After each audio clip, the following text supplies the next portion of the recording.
Ilang araw na lang magpapasko na. At kung wala pa rin kayong idea sa mga pangregalo nyo or pang-activities nyo, tara samahan nyo ako sa Run It Dex at maghanap tayo.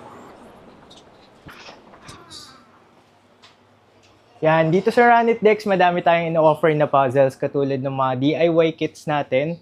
Meron dyan, from rocker, pambabae man o panglalaki, sure na sure tayo dyan, may magugustuhan kayo dyan. Meron din tayo mga metal cast na Hanayama puzzles from Japan. Ayan, iba-ibang level siya. Perfect siya pang activity katulad ng ganito. Pwede siya pang games kasi by level siya. Tapos kung gusto nyo i-level up yung puzzles nyo, meron tayong mga secret boxes na may secret compartment na kailangan mo munang isolve bago mo siya mabuksan. At maganda rin to pang display sa bahay, no?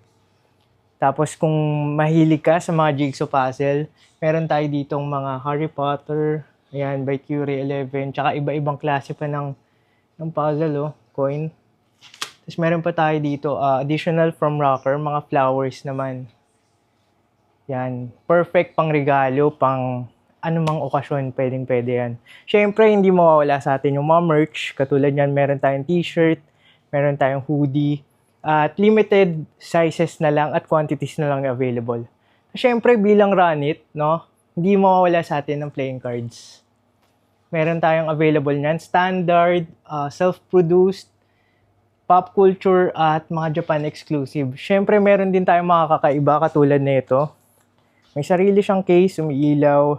Meron tayong air deck na plastic din. Meron tayong mga small size, ibang size.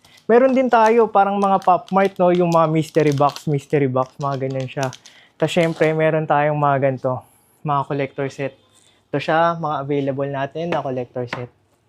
Syempre, pag nag-shop ka dito, papagod ka. Pwedeng-pwede ka magkape muna sa kilograms. Ayun, lahat ng items natin dito available siya in-store tsaka sa website. Yun lang.